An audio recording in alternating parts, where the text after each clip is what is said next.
दोस्तों नमस्कार।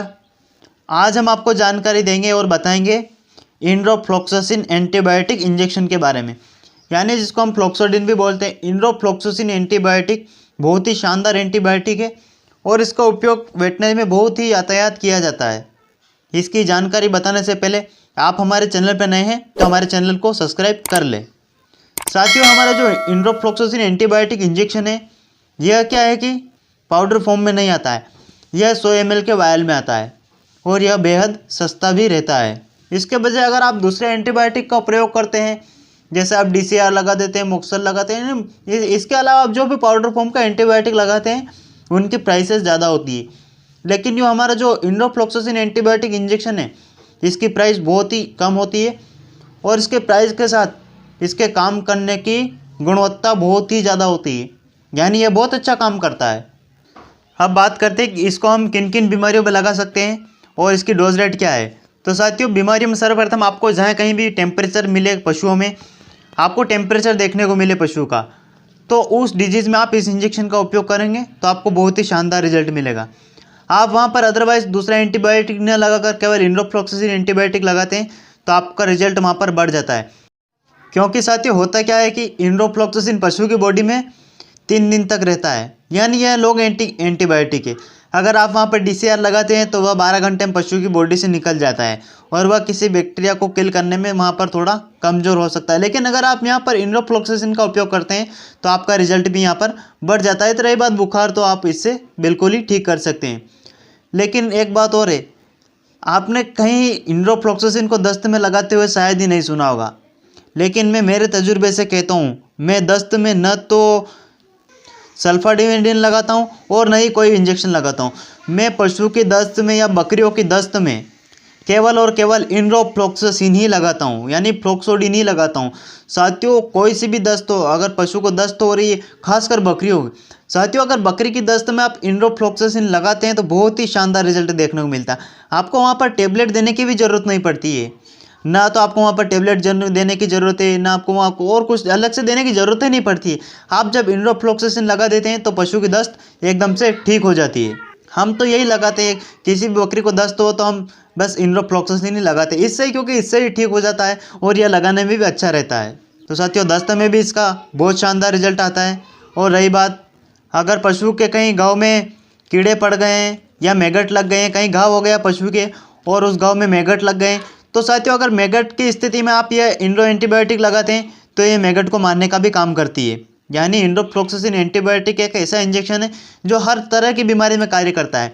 आप जब मैगट की स्थिति में मैगट को मारने की दवा भी लगा देते हैं, सब कुछ लगा देते हैं, तो इसके साथ ही साथ आप वहाँ पर जब मैगट लगाने का स्प्रे लगा देते हैं, उसकी ड्रेसिंग कर देते हैं, सब कुछ कर देते हैं, उसके बाद आप वहाँ पर इंड्रो अवश्य लगाएं।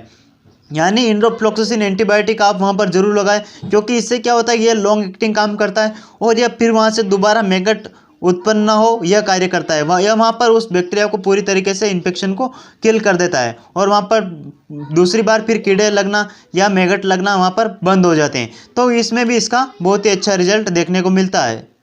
इसके अलावा अगर अपने पशु को थनैला रोग हो गया है तो आप थनैले में भी इसका उपयोग कर सकते हैं, क्योंकि थनैला रोग एक ऐसी बीमारी जो एक दिन में ठीक नहीं होती है। तो उसके लिए क्या है, वहाँ रोज़ शाम सुबह आप कोई दूसरे एंटीबायोटिक लगाएंगे तो आपको हर 12 घंटे में रिपीट करना पड़ेंगे। और अगर आप वहाँ पर इंड्रोफ्लोक्सासिन एंटीबायोटिक लगाते हैं तो आप वहाँ पर 2 दिन में एक बार रिपीट कर सकते हैं और ये वहाँ पर लॉन्ग एक्टिंग कार्य करेगा। तो वहाँ पर आपको रेगुलरली एंटीबायोटिक लगाने की ज़रूरत नहीं रहेगी। तो साथियों, वहाँ पर भी ये बहुत शानदार काम करता है।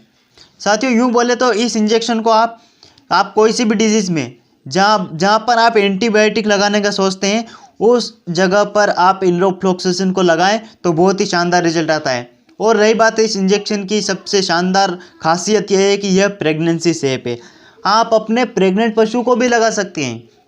आपको बहुत ज़्यादा यह मिस्टेक होती है कि प्रेग्नेंट पशु को कौन सा एंटीबायोटिक लगाए, क्या लगाए, DCR लगाए या ना लगाए, ऑक्सीटेट्रासाइक्लिन लगाए, उन सबको छोड़कर आप केवल इस इंड्रोफ्लोक्सासिन एंटीबायोटिक का उपयोग करें। आप प्रेगनेंसी में लगाए, कहीं किसी प्रकार की कोई दिक्कत नहीं थी। अगर प्रेग्नेंट पशु को बुखार आए तो आप वहाँ पर इस इंजेक्शन को जरूर लगाएं, क्योंकि प्रेगनेंसी में किसी भी हद तक यह प्रेगनेंसी में नुकसान नहीं करता है। इसकी अगर डोज ज़्यादा भी लग जाए तो यह प्रेगनेंसी में नुकसान नहीं करता है।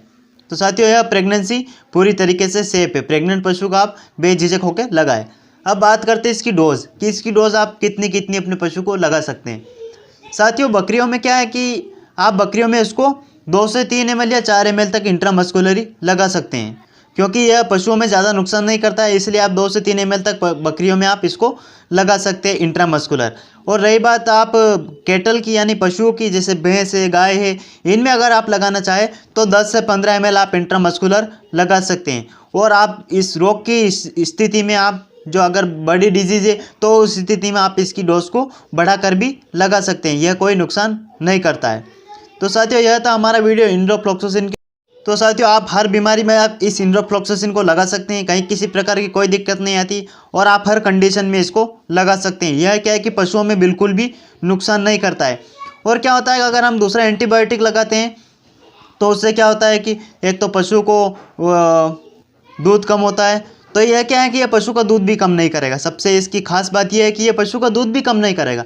अगर आप लवार पशु को यानी जो दुधारू पशु उसको आप अगर वहाँ पर डेक्सोना लगा देते हैं या चाहे आप वहाँ पर कुछ ऑक्सीटेट्रासाइक्लिन लगाते हैं, डाइक्रिस्टीसिन लगा देते हैं, तो उससे क्या है कि पशु का दूध कम हो जाता है। लेकिन आप जब ये लगाएंगे इंडोफ्लोक्सासिन तो इससे पशु का दूध बिल्कुल भी कम नहीं होगा, इसलिए यह बहुत शानदार इसके रिजल्ट देखने को मिलते हैं। तो साथियों आशा करता हूँ कि आपको मेरी वीडियो अच्छी लगी है। मेरी वीडियो अच्छी लगी है तो अपने दोस्तों के साथ शेयर करें, लाइक करें और सब्सक्राइब करें। तब तक के लिए जय हिंद, जय भारत।